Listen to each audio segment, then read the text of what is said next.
Hi welcome back to my channel Kannadati Pallavi logs.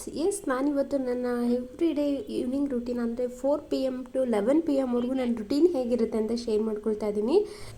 Appu ಮನೆಯಲ್ಲೇ ಕೂತು ಏನು ಮಾಡ್ತೀಯ ಬಾ ಲಗ್ಗೆರೆ ಫುಲ್ ಸುತ್ತಾಡ್ಸ್ಕೊ ಬರ್ತೀನಿ ಅಂತ ಹೇಳ್ಬಿಟ್ಟು ಕಾಲ್ ಮಾಡಿದ್ರು. ನನಗೆ ಸರ್ಪ್ರೈಸ್ಡ್ ಆಗಿತ್ತು ಅಂತಲೇ ಹೇಳ್ಬೋದು, ಯಾಕಂದರೆ ಅವ್ರು ಈ ರೀತಿ ಯಾವತ್ತೂ ಕರೆದಿದ್ದಿಲ್ಲ. ಹಾಗಾಗಿ ಖುಷಿಯಿಂದನೇ ನಾನು ಸುಬ್ಬ ಹೊರಟ್ವಿ. ಸುಬ್ಬನಿಗೆ ಹೊರಗಡೆ ಹೋಗಬೇಕು ಅಂದರೆ ತುಂಬಾ ಖುಷಿ, ಅದರಲ್ಲೂ ಗಾಡೀಲಿ ಹೋಗಬೇಕು ಅಂದರೆ ಇನ್ನೂ ಖುಷಿ ಅಂತಲೇ ಹೇಳ್ಬೋದು. ಅಪ್ಪ ಬಂದಿದ್ದೆ ನೋಡು ಅಂದ ತಕ್ಷಣ ಖುಷಿಯಾಗಿ ಹೋಗ್ಬಿಟ್ಟ. ಅಲ್ಲಿ ಹೋಗಿ ನೋಡಿದ್ರೆ ಅಪ್ಪನ ಗಾಡಿ ಇರಲಿಲ್ಲ. ಸೊ ಸುಳ್ಳೇಳಿ ಕರ್ಕೊಬರ್ತಿದ್ದಾರೆ ನಮ್ಮಮ್ಮ ಅನ್ನೋ ಥರ ಆಗೋಯ್ತು ಅವನಿಗೆ. ಅಲ್ಲೇ ಕೂತ್ಕೊಂಡ, ಒಂದೇ ಹೆಜ್ಜೆನೂ ಮುಂದೆ ಇಡಲಿಲ್ಲ.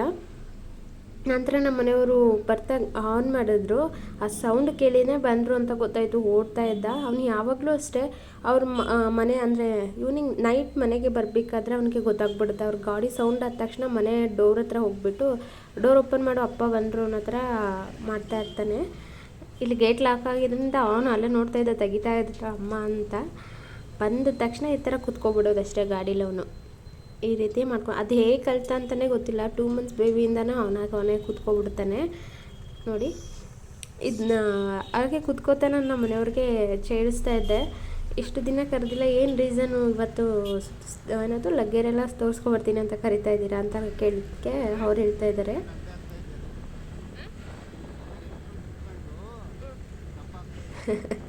ಕೇಳಿಸಿಲ್ಲ ಅನಿಸುತ್ತೆ ಬಹುಶಃ. ಅವ್ರು ಹೇಳಿದ್ದು ಮನೆಯಲ್ಲೇ ಕೂತು ದಪ್ಪ ಆಗ್ತಿದೆಯಾ ಅಂತ ಅಂದ್ಬಿಟ್ಟು ಈ ಥರ ಗಾಡಿ ಸುತ್ತಿಸೋದು ಅಂತ ಕರೆದಿದ್ದೀನಿ ಅಂದರು. ನಾನು ಹೇಳ್ದೆ ಗಾಡಿ ಸುತ್ತಿದ್ರೆ ದಪ್ಪ ಆಗಲ್ಲ, ಸಣ್ಣ ಆಗಲ್ಲ, ವಾಕ್ ಮಾಡಿದ್ರೆ ಅಲ್ವ ಸಣ್ಣ ಆಗೋದು ಅಂತ ನಾನು ಕೇಳ್ತಾ ಇದ್ದೆ. ಇಲ್ಲ, ಈ ಗಾಡೀಲಿ ಸುತ್ತಿದ್ರೆ ಸಣ್ಣ ಆಗ್ತೀಯ ಅಂತ ಹೇಳ್ಬಿಟ್ಟು ಡೈರೆಕ್ಟ್ ಆಫೀಸ್ ಹತ್ರ ಕರ್ಕೊಬಂದ್ರು. ಅಂದರೆ ನಮ್ಮ ಆಫೀಸ್ ಹತ್ರ. ಆಫೀಸ್ ಹತ್ರ ಬಂದ ತಕ್ಷಣ ಸುಬ್ಬಂದು ಲಿಯೋ ನೋಡೋದೆ, ಗಗನ ಅವ್ರದ್ದು ಲಿಯೋ ಅದು. ಓಡೋಗ್ಬಿಡ್ತಾನೆ. ಅವನಿಗೆ ಕೆಳಗಡೆ ಇರಲಿಲ್ಲ, ಮೇಲೆ ಇದ್ದ ಅಂತ ಅಂದ್ಬಿಟ್ಟು ನಂತರ ಅವನ ಆಫೀಸ್ ಒಳಗಡೆ ಬಂದು ಕೂತ್ಕೊಂಡ. ಅಷ್ಟರಲ್ಲಿ ಈವ್ನಿಂಗ್ ಆಗಿತ್ತಲ್ವ, ಆಫೀಸಲ್ಲಿ ಪೂಜೆ ಮಾಡೋಣ ಅಂತ ಹೇಳ್ಬಿಟ್ಟು ಪೂಜೆ ಮಾಡೋಕ್ಕೆಲ್ಲ ರೆಡಿ ಮಾಡ್ಕೊಳ್ತಾ ಇದ್ದೆ. ನಮ್ಮ ಹಸ್ಬೆಂಡ್ ಅಂದರೆ ಟ್ರೈಪೋಡ್ ಹೊಡೆದೋಗಿದ್ರಿಂದ ನಮ್ಮ ಹಸ್ಬೆಂಡ್ ಟ್ರೈಪೋಡ್ ಬುಕ್ ಮಾಡಿದರು. ಅವರೇ ಚೆಕ್ ಮಾಡ್ತಿದ್ದಾರೆ ಹೇಗೆ ಬರುತ್ತೆ ಏನು ಅಂತ ಅಂದ್ಬಿಟ್ಟು ಅವರೇ ಎಲ್ಲ ಸೆಟ್ ಮಾಡಿಬಿಟ್ಟು ಚೆಕ್ ಮಾಡ್ತಾಯಿದ್ರು ನಾನು ಪೂಜೆ ಮಾಡಬೇಕಾದ್ರೆ. ಅಷ್ಟರಲ್ಲಿ ಆಂಟಿ ಬಂದುಬಿಟ್ಟು, ಅಂದರೆ ನಮ್ಮ ಶಾಪ್ ಅಂದರೆ ನಾವು ಇಲ್ಲಿ ಲೇಬರ್ ಯೂನಿಯನ್ ಥರ ಮಾಡ್ಕೊಂಡಿದ್ದೀವಿ, ಹಾಗೆ ಸೈಬರ್ ಎರಡೂ ಇದೆ. ಹಾಗೆ ನಮ್ಮ ಆಫೀಸಲ್ಲೇ ಅವ್ರದ್ದು ರಿಯಲ್ ಎಸ್ಟೇಟು, ಪಕ್ಕದಲ್ಲಿ ರಾಗಿ ಮಿಲ್ ಕೂಡ ಇದೆ. ಅವರು ಹೇಳ್ತಾಯಿದ್ರು, ಇಲ್ಲಿ ಬಂದವರೆಲ್ಲನ ರಾಗಿ ಮಿಲ್ ಹತ್ರ ಬಂದರೆ ನಿಮ್ಮ ಮಗ ಅಂತ ಮಾತಾಡಿಸ್ತಾರೆ ಅಂತ ಹೇಳ್ತಾಯಿದ್ರು. ಅಂದರೆ ನಮ್ಮ ಹಸ್ಬೆಂಡ್ನ ಅವ್ರ ಮಗ ಅಂದ್ಕೊಂಡಿದ್ದಾರಂತೆ. ಹಾಗಾಗಿ ನಿಮ್ಮ ಮಗ ಅಂತ ಹೇಳ್ತಾರೆ ಅಂತ ಹೇಳ್ತಾಯಿದ್ರು ಅವರು. ಏನೇನೋ ಕೊಟ್ಟರೆ ನೋಡಿ. ಅದಾದ ನಂತರ ಗಗನಲ್ಲಿ ಅವನಿಗೆ ಪ್ರಾಣಿ ಪಕ್ಷಿಗಳಂದರೆ ತುಂಬ ಇಷ್ಟ. ಹಣ್ಣಾಗಿರಬೇಕು. ನನಗೆ ಆಫೀಸ್ ಹತ್ರ ಹೋದರೆ ಹೇಗೆ ಟೈಮ್ ಪಾಸ್ ಆಗುತ್ತೆ ಅಂತಲೇ ಗೊತ್ತಾಗಲ್ಲ, ಅಷ್ಟು ಆ್ಯಕ್ಟಿವ್ ಆಗಿರ್ತೀವಿ. ಗಗನು ಸುಬ್ಬ ಈ ರೀತಿ ಆಟ ಆಡ್ಕೊಳ್ತಾಯಿದ್ರು.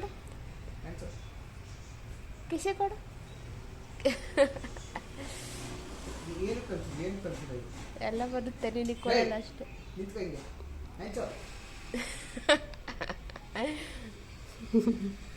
ಏನು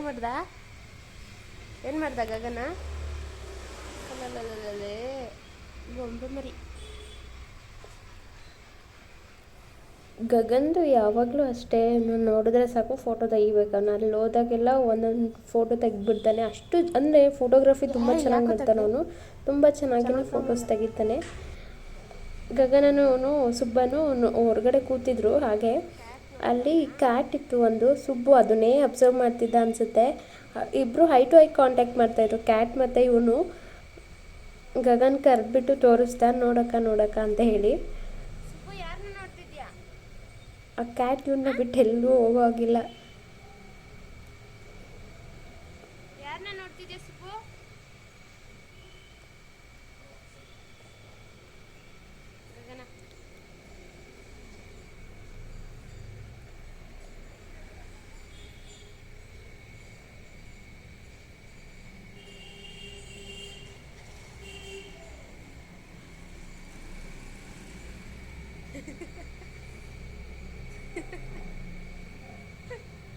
ಅಷ್ಟು ಇಂಟ್ರೆಸ್ಟಾಗಿ ನೋಡ್ತಾ ಇದ್ದಾನೆ ಅಂದರೆ ಅದನ್ನು.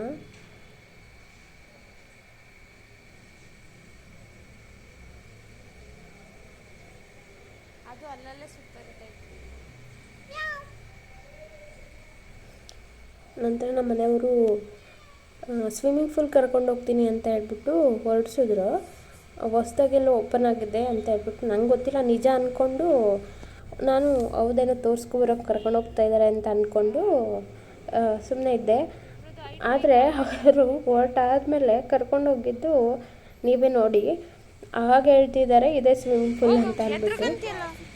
ನಂಗೆ ಹೇಗೋ ಹೋಗ್ಬೇಕಾಗಿತ್ತಲ್ಲ, ಹಾಗಾಗಿ ಕ್ಯಾಟ್ ಹತ್ರ ಒಂದ್ಸಲ ಕರ್ಕೊಂಡೋದ್ವಿ. ದೂರದಿಂದ ನೋಡ್ತಾ ಇದ್ರಲ್ಲ, ಹತ್ರದಿಂದ ಏನು ಮಾಡ್ತಾನೆ ಇವನು ಅಂತ ಕರ್ಕೊಂಡೋದ್ವಿ. ಅವ್ನು ಸುಮ್ಮನೆ ದೂರದಿಂದ ನೋಡ್ತಾ ಇದ್ದ ಅಷ್ಟೇ, ಹತ್ರಕ್ಕೂ ಹೋಗ್ತಾ ಇರಲಿಲ್ಲ. ನಂತರ ನಮ್ಮ ಮನೆಗೆ ಬಂದ ತಕ್ಷಣ ಹತ್ಕೊಂಡು ಹೊರಟ್ವಿ. ಲಿಯೋ ನೋಡಿ ಈಗ ನೋಡ್ತಾ ಇದ್ದಾನೆ.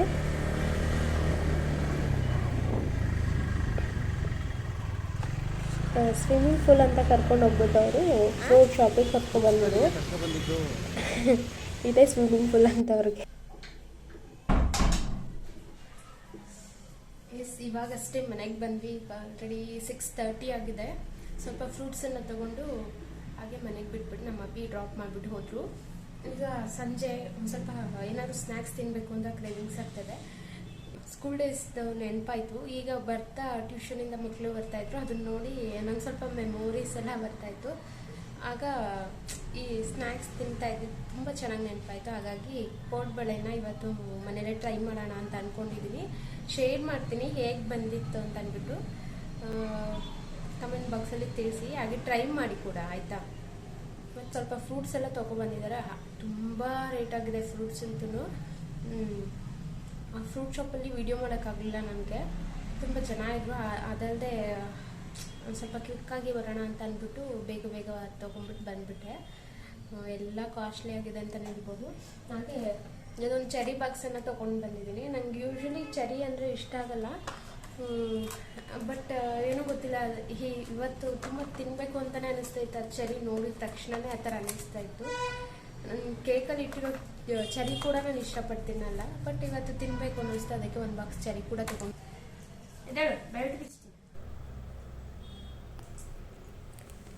ನಂತರ ನಾನಿಲ್ಲಿ ತಂದಿಟ್ಟಿರೋಂಥ ಫ್ರೂಟ್ಸ್ನೆಲ್ಲ ಸ್ವಲ್ಪ ಸಾಲ್ಟ್ ಹಾಗೆ ನೀರು ಹಾಕ್ಬಿಟ್ಟು ಹಾಗೆ ವಾಶ್ ಮಾಡೋಕ್ಕಿಟ್ಟೆ. ಹಾಗೆ ಆರೆಂಜ್ನ ಹಾಗೆ ಇಟ್ಬಿಟ್ಟೆ. ನಂತರ ನಾನಿಲ್ಲಿ ಸ್ನ್ಯಾಕ್ಸ್ಗೆ ರೆಡಿ ಮಾಡ್ಕೊಳ್ತಾ ಇದ್ದೀನಿ. 2 ಕಪ್ಪು ಗೋಧಿ ಹಿಟ್ಟು, 1 ಕಪ್ ಅಕ್ಕಿ ಹಿಟ್ಟನ್ನು ಹಾಕಿ ಅದಕ್ಕೆ ಸ್ವಲ್ಪ ಸಾಲ್ಟ್ ಹಾಕಿ, ಹಾಗೆ ಜೀರಿಗೆ, ಖಾರದ ಪುಡಿ, ಅಂದರೆ ನಮಗೆ ನಾವು ಎಷ್ಟು ಖಾರ ತಿಂತೀವಿ ಅದ್ರ ಮೇಲೆ ಡಿಪೆಂಡ್. ಹಾಗೆ ಸ್ವಲ್ಪ ಕರಿಬೇವನ್ನ ಕಟ್ ಮಾಡಿಬಿಟ್ಟು ಆ್ಯಡ್ ಮಾಡಿಕೊಂಡೆ. ಇದು ಗರಿ ಗರಿಯಾಗಿ ಇರುತ್ತೆ ಅಂತ ಹೇಳ್ಬಿಟ್ಟು. ಹಾಗೆ ಸ್ವಲ್ಪ ಬೆಣ್ಣೆನ ಆ್ಯಡ್ ಮಾಡ್ಕೊಳ್ತಾ ಇದ್ದೀನಿ. ಅದಕ್ಕೂ ಮುಂಚೆ ಬೆಣ್ಣೆನ ಸ್ವಲ್ಪ ಕರಗಿಸ್ಬಿಟ್ಟು ಇದಕ್ಕೆ ಆ್ಯಡ್ ಮಾಡ್ಕೊಂಡು ಚೆನ್ನಾಗಿ ಮಿಕ್ಸ್ ಮಾಡಿಕೊಂಡೆ. ಈ ರೀತಿ ಮಾಡ್ಕೊಳ್ಳೋದ್ರಿಂದ ಈ ಖಾರದ ಪುಡಿ ಇದೆಲ್ಲ ಏನಿರುತ್ತೆ ಚೆನ್ನಾಗಿ ಮಿಕ್ಸ್ ಆಗುತ್ತೆ ಆ ಹಿಟ್ಟಿನ ಜೊತೆ ಅಂತ ಹೇಳಿಬಿಟ್ಟು ಚೆನ್ನಾಗಿ ಮಿಕ್ಸ್ ಮಾಡಿಕೊಂಡೆ. ಇದಾದ ನಂತರ ಸ್ವಲ್ಪನೇ ನೀರು ಹಾಕ್ಕೊಂಡು ಇದನ್ನು ಚಪಾತಿ ಹಿಟ್ಟಿನ ಅದಕ್ಕೆ ಕಲಿಸ್ಕೋಬೇಕಾಗತ್ತೆ. ತುಂಬ ಗಟ್ಟಿಯಾಗಿ ಕೂಡ ಕಲಿಸ್ಕೋಬೇಡಿ, ಈ ರೀತಿಯಾಗಿ ಕಲಿಸ್ಕೊಳ್ಬೇಕಾಗುತ್ತೆ. ಈ ಬೆಣ್ಣೆ ಹಾಕೋದ್ರಿಂದ ಸ್ವಲ್ಪ ಮೃದುವಾಗಿ ನೀಟಾಗಿ ಕಟ್ಟಾಗುತ್ತೆ. ಬಾಯಲ್ಲಿ ಇಟ್ಟರೆ ಕರಗುತ್ತೆ ಅಂತಾರಲ್ವ, ಆ ರೀತಿಯಾಗಿರುತ್ತೆ ಇದು. ಕೋಡ್ಬಳೆ ಶೇಪಲ್ಲಿ ಈ ರೀತಿ ಹೊಸ್ಬಿಟ್ಟು, ಅಂದರೆ ಬತ್ತಿ ಹೊಸಿತೀವಲ್ಲ ಆ ರೀತಿ ಹೊಸಿದ್ರೆ ಈ ಕೋಡ್ಬಳೆ ಶೇಪ್ನ ಮಾಡ್ಕೊಳ್ಬೋದು ನಾವು. ನೋಡಿ, ವಿಡಿಯೋ ಲ್ಯಾಗ್ ಆಗುತ್ತೆ ಅಂದ್ಬಿಟ್ಟು ಸ್ವಲ್ಪ ಫಾಸ್ಟಾಗಿ ತೋರಿಸ್ತಾ ಇದ್ದೀನಿ.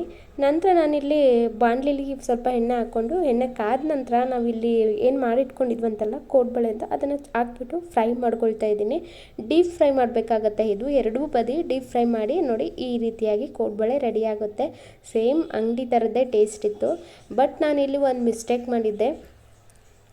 ಏನಪ್ಪ ಅಂತಂದರೆ ಸ್ವಲ್ಪ ಸಾಲ್ಟ್ ಜಾಸ್ತಿ ಹಾಕಿದ್ದೆ ನಾನು.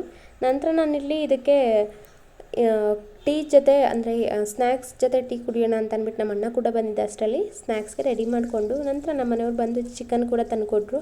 ಹಾಗಾಗಿ ಇಲ್ಲಿ ಚಿಕನ್ ಫ್ರೈ, ಅಂದರೆ ಚಿಕನ್ ಕುರ್ಮಾ ಥರ ಮಾಡ್ಕೊಳ್ತಾ ಇದ್ದೀನಿ ಇವತ್ತು. ಚಿಕನ್ ಕುರ್ಮಾ ಹಾಗೆ ಸಾಂಬಾರು ಮಾಡ್ಕೊಳ್ತಾ ಇದ್ದೆ. ಈರುಳ್ಳಿ ಹಾಗೆ ಸ್ವಲ್ಪ ಶುಂಠಿ ಬೆಳ್ಳುಳ್ಳಿ ಜಜ್ಜಿಬಿಟ್ಟು ನಂತರ ನಾನಿಲ್ಲಿ ಟೊಮೊಟೊನ ಹಾಕಿ ಚೆನ್ನಾಗಿ ಫ್ರೈ ಮಾಡ್ಕೊಳ್ತಾ ಇದ್ದೀನಿ. ನಂತರ ನಾನಿಲ್ಲಿ ಸ್ವಲ್ಪ ಉಪ್ಪನ್ನು ಆ್ಯಡ್ ಮಾಡಿಕೊಂಡೆ. ಇದು ಅಂದರೆ ಈ ಟೊಮೊಟೊಗೆ ಉಪ್ಪನ್ನು ಹಾಕಿದ್ರೆ ಬೇಗ ಬೇಯುತ್ತೆ, ಅಂದರೆ ಚೆನ್ನಾಗಿ ಬೇಯುತ್ತೆ ಅನ್ನೋ ರೀಸನ್ಗೆ ಸ್ವಲ್ಪ ಅಷ್ಟೇ ಉಪ್ಪನ್ನು ಹಾಕ್ಕೊಂಡೆ.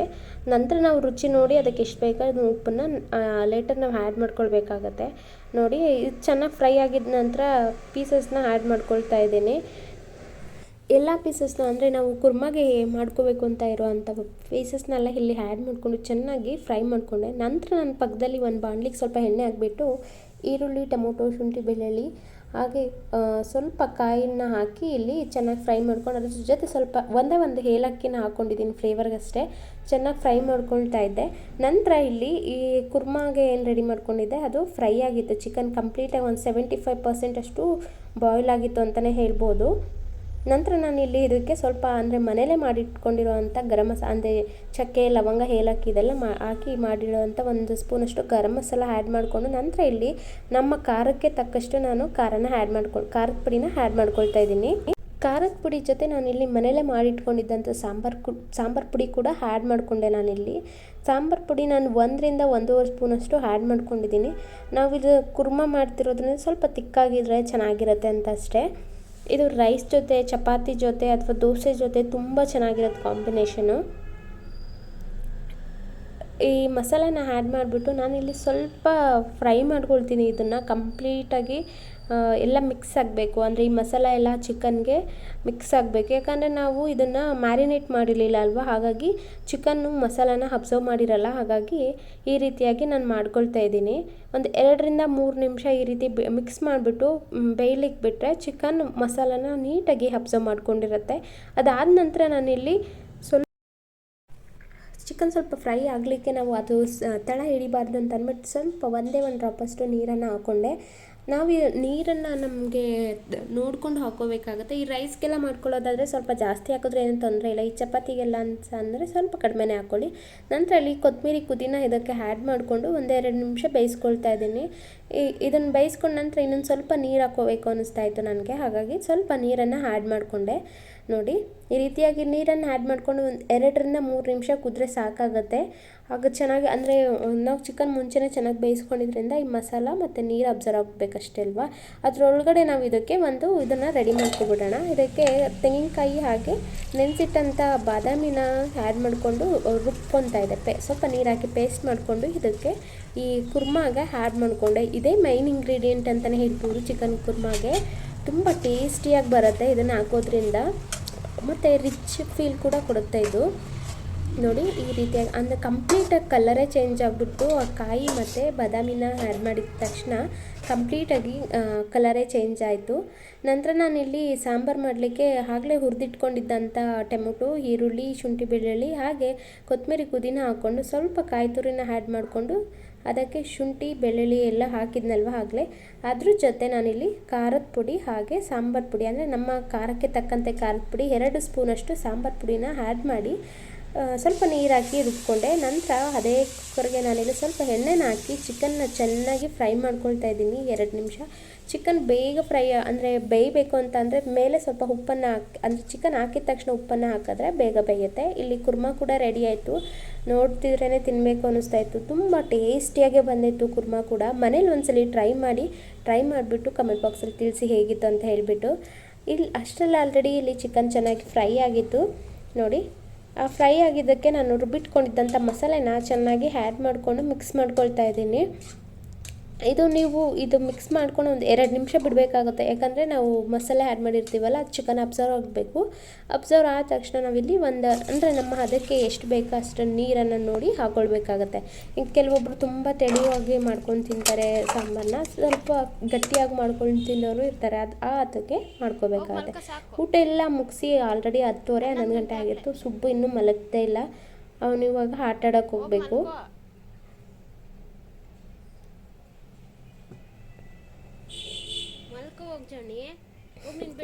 ಎವ್ರಿ ಡೇ ಇದೇ ಇರುತ್ತೆ ನೈಟ್ ರೂಟೀನ್ ನಮ್ಮದು.